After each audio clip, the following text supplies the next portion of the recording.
Bismillahirrahmanirrahim. Assalamualaikum warahmatullahi wabarakatuh.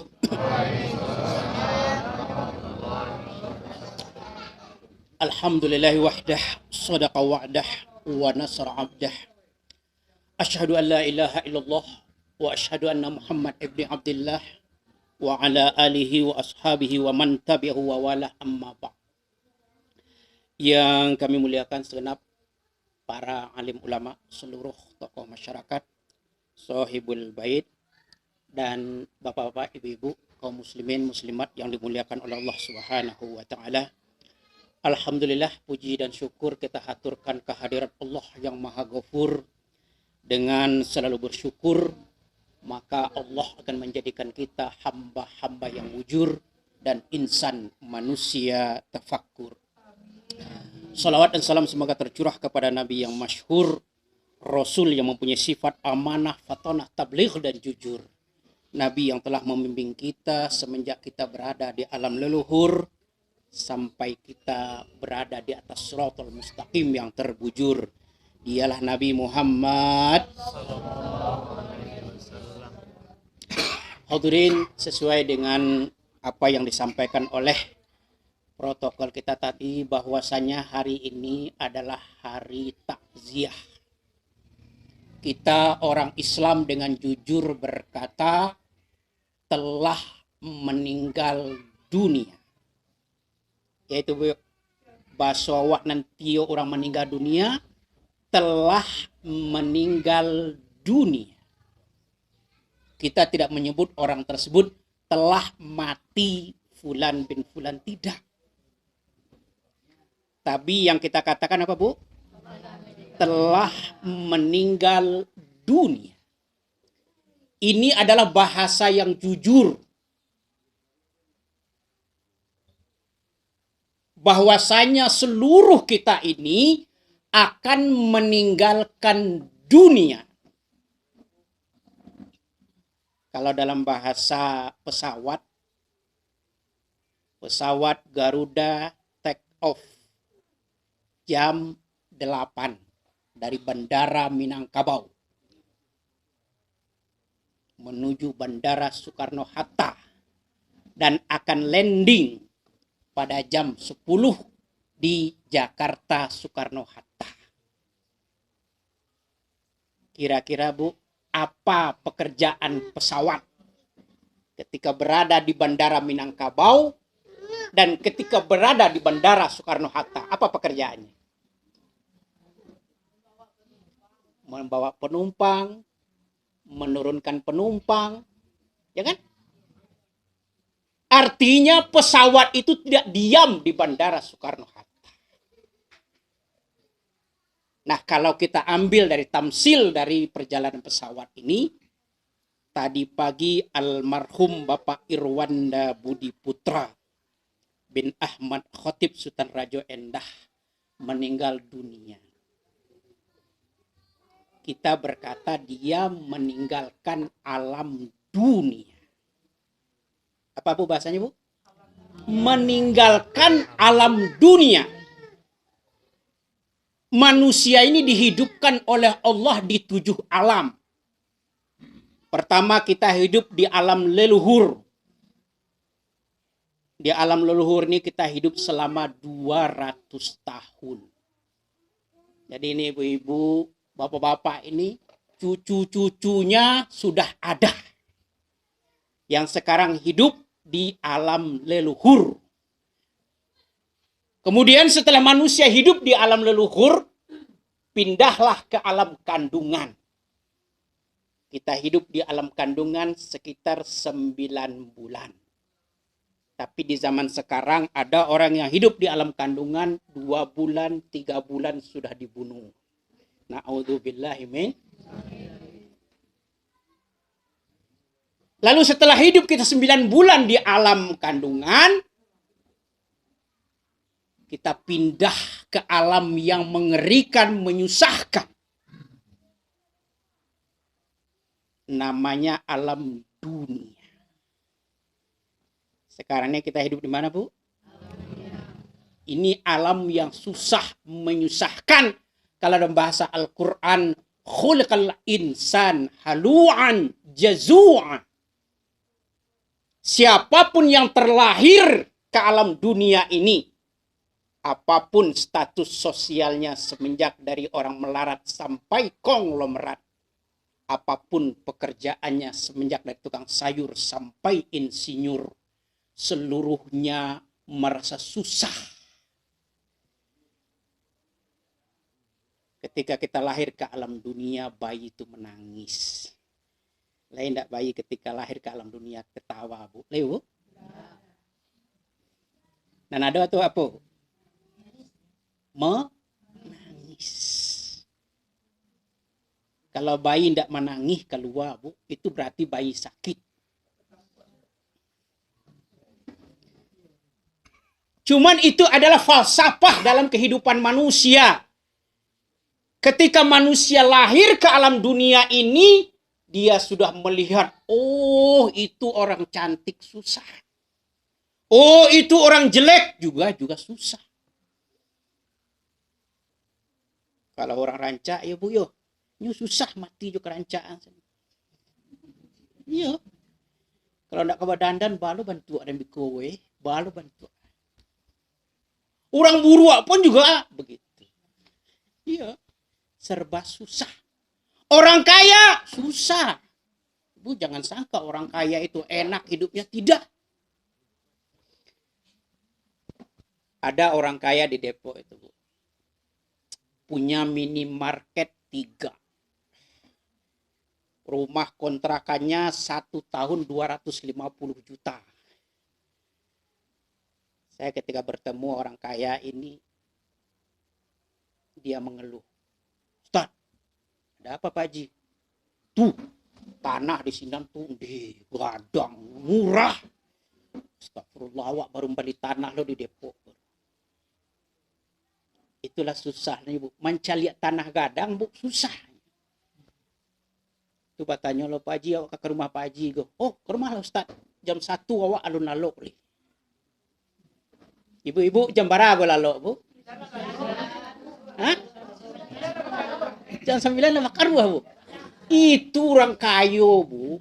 3 supermarket.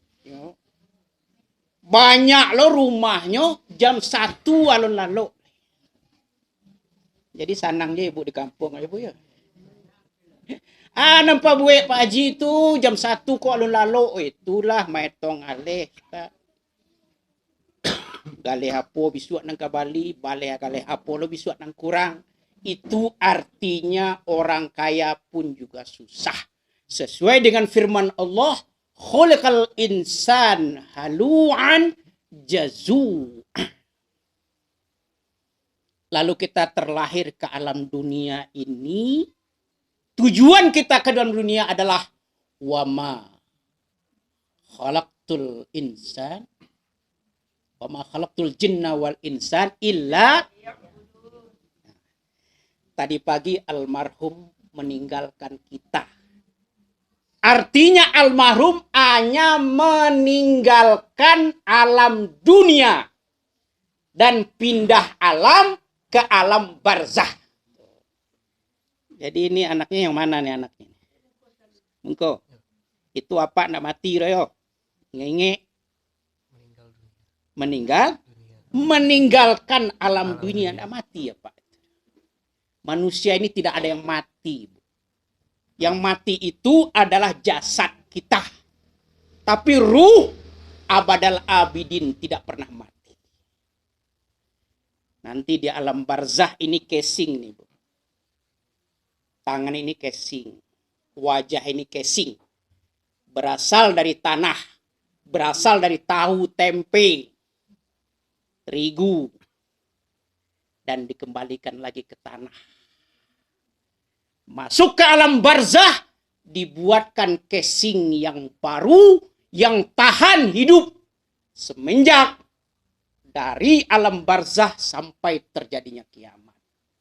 Jadi Bapak Irwanda Budi Putra ini tidak meninggal dunia. Masih ingat, saya nama putra?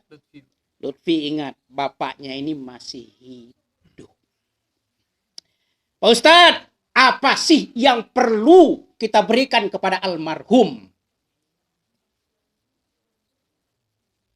Yang perlu kita berikan kepada almarhum ini adalah sebuah pelajaran dari Rasulullah. Ketika ada orang meninggal dunia, Rasul berkata,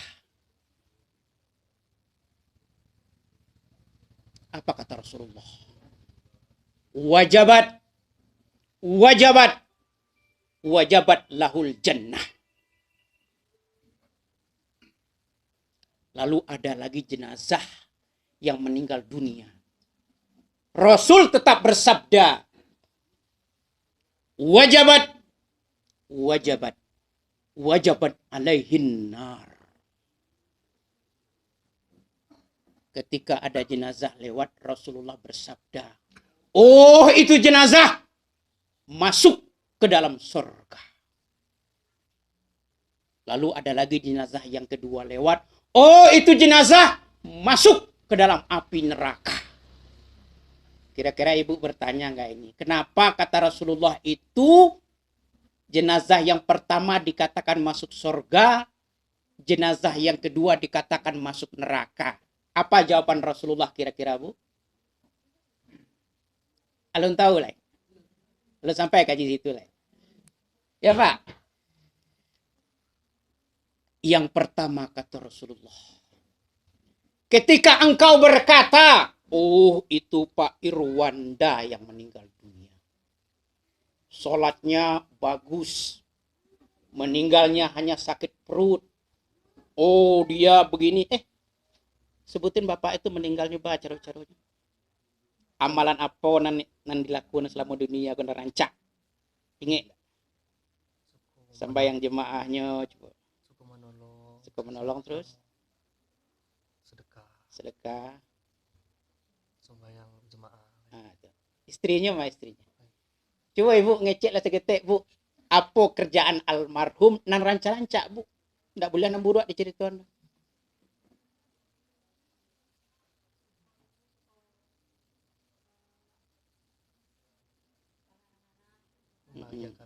Tuh. Tuh.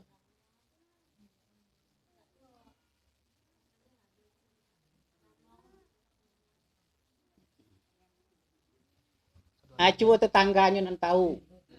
Bu Yun, kira apa Bu Yun? Nah rancak-rancak gue dalam almarhum. Hah? Itu apa lagi?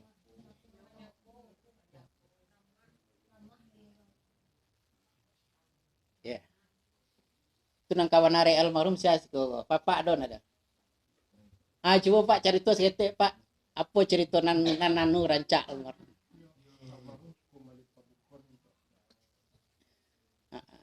Suko membeli pembukuan. Jadi ibu, jadi almarhum go suku manolo. Yo, suko bersedekah. Terus meninggalnya sakit perut, betul Bu? Jadi ibu-ibu inilah yang perlu diberitakan kepada tetangga. Yang perlu diceritakan kepada saudara-saudara tentang almarhum. Jadi ko Ibu Yanti kalau basuwo biko kawan-kawan almarhum kecian. Nyu meninggal karena sedang sakit perut. Kalau orang meninggal sakit perut itu Bu, husnul khotimah. Jadi tanda-tanda orang husnul khotimah itu meninggalnya dalam keadaan sakit perut. Ya, jadi almarhum ini insya Allah husnul khotimah tempatnya di alam surga. Kemudian almarhum suka menolong. Inilah tuntunan Islam. Wallah. Demi Allah, kata Rasulullah. Manusia-manusia yang suka menolong, mereka pasti akan ditolong oleh Allah Subhanahu wa Ta'ala. Dan ini sudah dibuktikan, Bu Yun menyaksikannya, Bu, ya. Orang meninggalnya gak susah, ndak barago sakit, ya, Bu. Kalau orang jahe itu, Bu, meninggal susah, Bu. Lama menderita dulu. Umur 50 tahun kalau orang jahe, Bu, kakinya berlubang itu, Bu. Bapak itu kalau ketahu orang go jahe atau indak waktu mudonya, umur 50 tahun kateh lah dinampakkan oleh Allah bahwasanya dosa-dosa dia di waktu muda akan berakibat kepada pengaruh kesehatannya di usia 50 tahun. Kalau bisa bapak-bapak ini tiru almarhum Bapak Irwanda, ini suka menolong. Kalau kita suka menolong orang, maka kita di waktu sakaratul maut itu dimudahkan oleh Allah Subhanahu wa Ta'ala. Ibu tahu enggak bahasa kino sakaratul maut itu, tahu enggak, Bu? Bapak? Seperti kambing? Nah, jadi yang pernah meninggal dunia itu adalah Nabi Idris. Ya Allah, tolong nyawaku dicabut oleh malaikat Israel. Tapi aku berjanji setelah meninggal dihidupkan kembali. Permintaan daripada Nabi Idris ini dikabulkan oleh Allah. Lalu Nabi Idris itu dicabut nyawanya. Setelah dicabut, dia mohon kepada Allah, ya Allah, tolong saya dihidupkan kembali.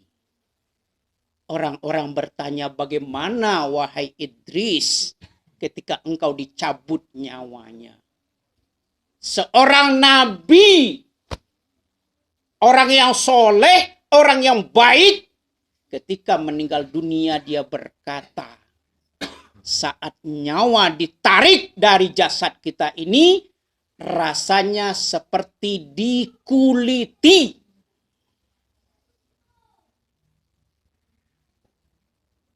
Binatang yang hidup 1000 kali kulitan. Barasonya itu, Bu. Jadi kemaningga itu sakit, Bu. Tapi kalau kita sering menolong orang, insya Allah hidupnya seperti almarhum.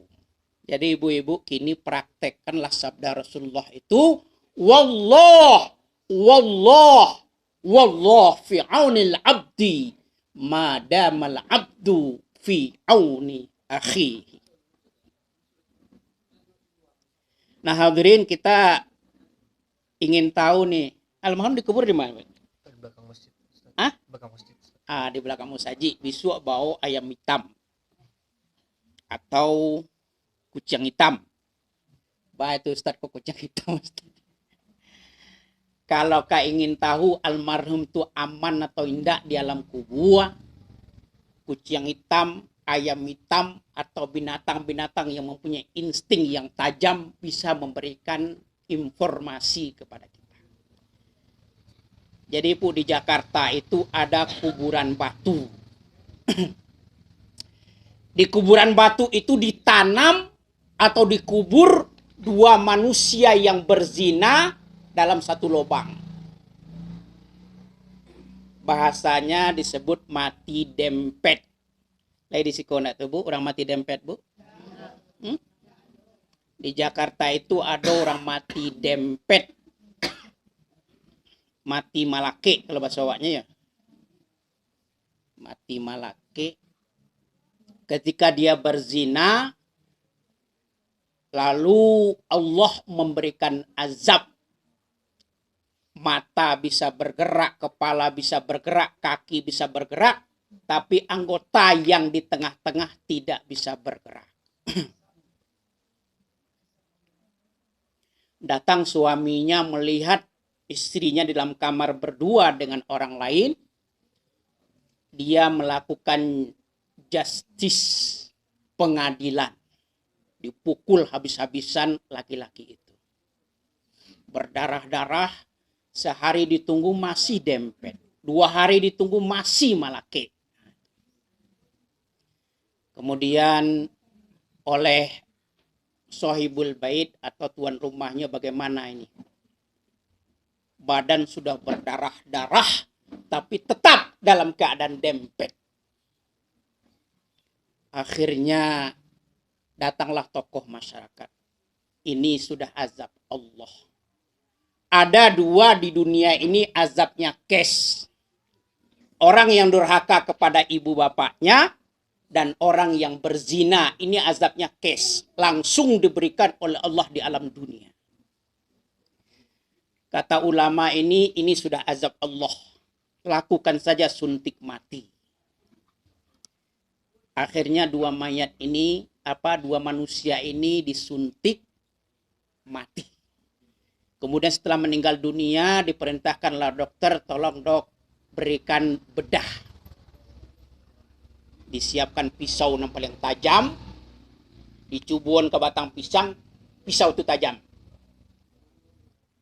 Tapi ketika membelah mayat, pisau itu tidak mampu memisahkan 2 makhluk yang berlainan jenis. Akhirnya karena orang Islam itu wajib memandikan, wajib menguburkan, dan lain sebagainya, dikuburlah manusia itu di kuburan batu di daerah Maruya Ilir, Jakarta Barat. Saya negara itu rumahnya di Jakarta Barat. Ketika berada di alam kubur, di situ dia disiksa oleh malaikat mungkar dan nangkir. Ibu-ibu, kalau kita disiksa di alam kubur itu, Bu, sekali cambuk dari malaikat mungkar dan nangkir, tubuh kita ini hancur seperti tepung yang berterbangan. Setelah hancur utuh lagi, itu sampai terjadi kiamat. Nah, 2 orang ini disiksa. Siksaannya ini yang biasanya siksaan alam goib tidak kedengaran oleh manusia. Tapi ibu-ibu di kuburan batu itu, Bu, kalau ibu tinggal di situ, ketika malaikat mungkar dan nangkir menyiksa, jeritannya, teriakannya terdengar oleh orang yang hidup. Itu tandanya siksa kubur itu ada. Lalu Ibu Yanti besok nih almarhum apa aman apa tidak di alam kubur? Bawa aja. Binatang-binatang yang mempunyai naluri atau insting lebih tajam. Tapi menurut kami ini almarhum aman di alam kubur. Ibu, aman di alam. Pak Ustadz, bagaimana caranya supaya almarhum ini aman di alam kubur? Yang pertama yang perlu dilakukan adalah adakan acara takziah. Kok takziah berapa kali, Bu Yanti? 3 kali, alhamdulillah. Ini yang menyenangkan almarhum Ibu Yanti. Ini berapa nih pahala-pahala orang yang datang ini? Semuanya diberikan kepada almarhum. Wala yang kusu. Tapi pahala bapak-bapak tidak diambil. Tidak dikurangi. Min ujurihim syai'ah. Masing-masing kita dapat pahala 1.000, masing-masing dapat pahala 2.000, dikalikan dengan seluruh jemaah ini. Itu akan diberikan kepada almarhum. Makanya sekarang ini almarhum tersenyum di alam barzah. Tapi ibu-ibu, kalau andai kata kita ini Rasulullah, maka kita bisa melihat almarhum sedang duduk di samping kita. Di sini ada nggak yang berjiwa-berjiwa Rasulullah? Lain nampak enggak, Bu? Almarhum duduk di situ. Nggak nampak? Apa? Fotonya ada. Jadi Bu Yanti kok almarhum gue masih ada di situ, Bu Yanti. Tapi nyo sedang, hah? Cuman awak bukan Rasulullah, gue, Pak.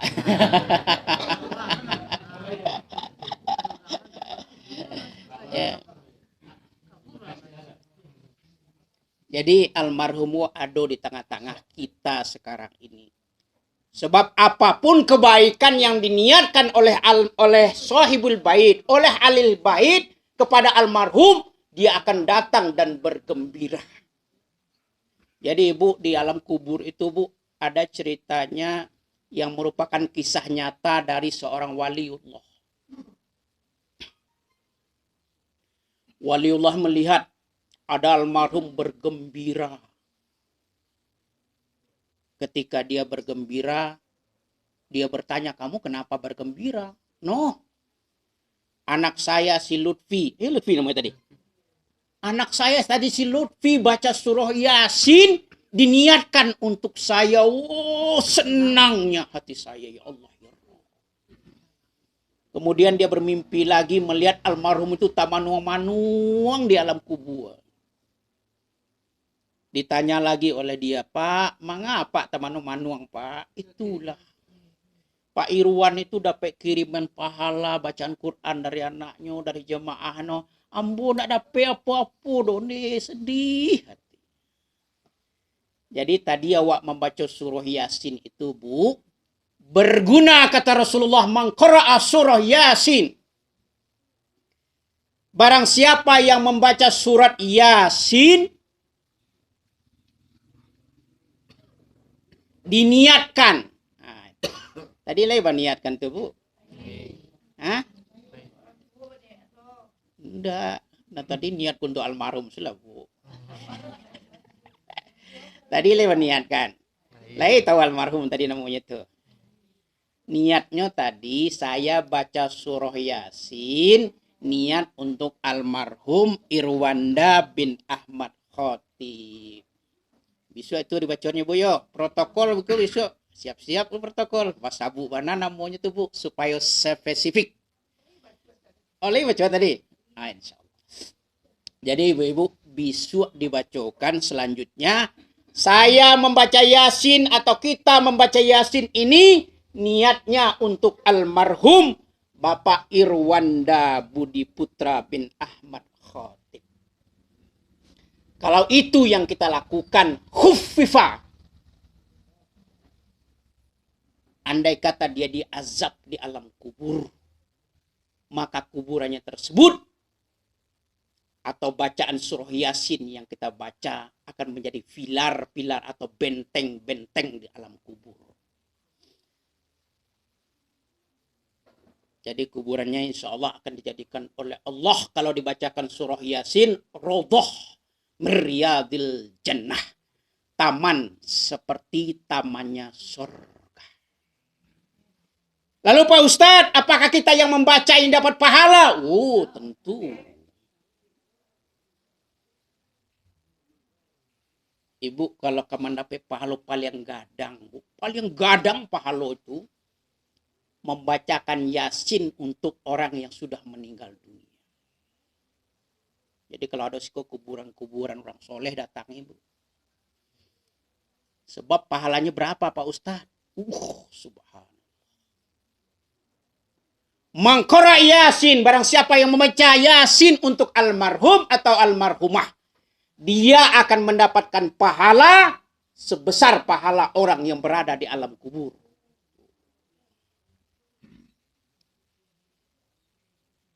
Ya, Bayun. Pahalanya sangat besar ketika kita membacakan Yasin untuk almarhum dan almarhumah. Jadi besok gue Lutfi bacaan Yasin ibu-ibu besok. Pahala Pak Irwan kadang, Bu. Sedekahnya banyak, yuk. Menolong banyak itu pahala kadang. Baca rohnya Ustadz, saya dapat pahala dari pahalanya Pak Irwan. Datang ke kuburannya.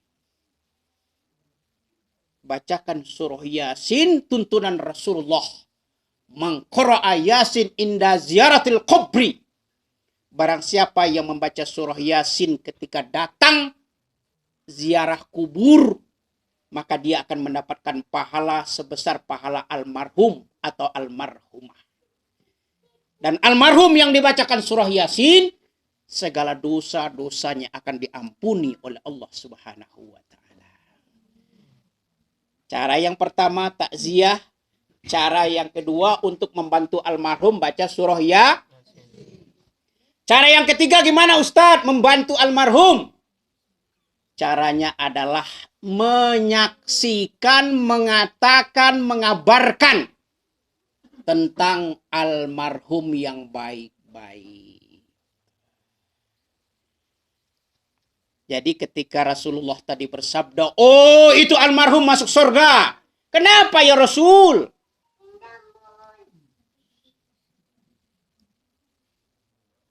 Kenapa ya Rasul dia masuk ke dalam surga? Karena Rasulullah bersabda, karena kamu berkata bahwasanya almarhum min ahlil khair.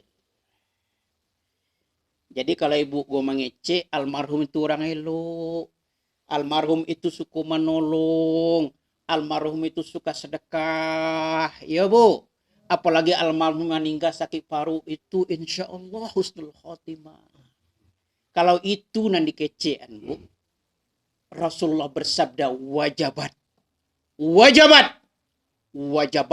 Dia pasti masuk ke dalam surga. Tapi kalau sebaliknya bu. Kena boleh dilakukan bu. La tasubbul amwat. Fa innahum qad afdau.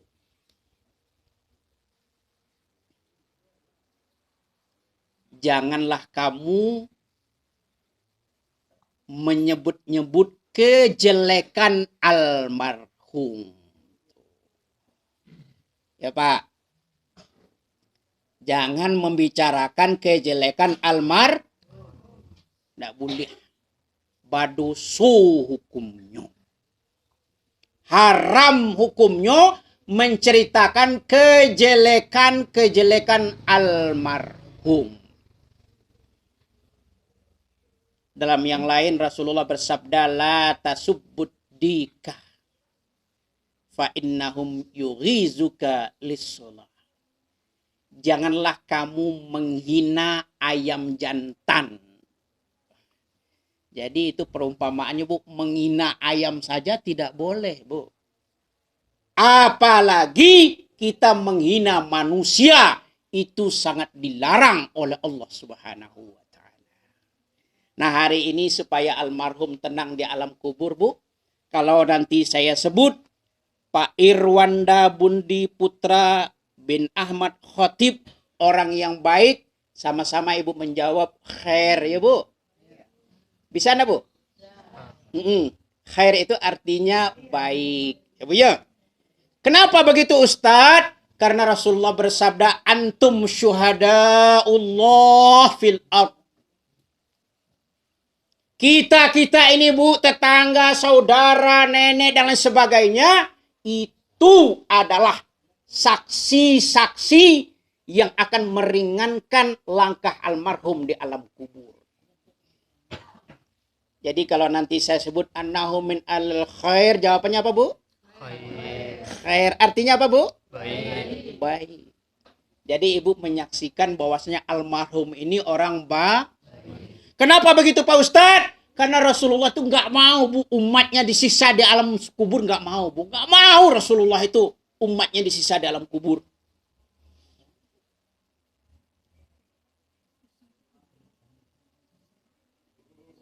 Abang Bu?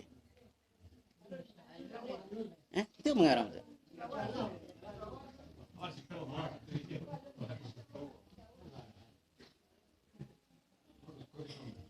Jemara orang nganten Pak.